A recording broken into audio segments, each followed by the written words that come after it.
Hi மக்களே, இன்றைக்கி பார்த்தீங்கன்னா எங்கள் வீட்டில் 2 கோழி நிற்கி. அந்த கோழி எப்போவுமே இப்படி தான் முட்டை விட்டுக்கிட்டு இருந்துச்சு. இப்போ பார்த்தீங்கன்னா இவ்வளோ குட்டியோண்டு முட்டை விட்ருக்கு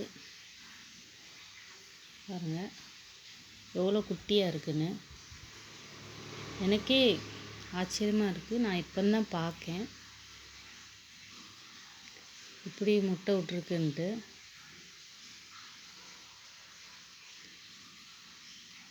குருவி முட்டை சைஸில் இருக்குது பாருங்கள்.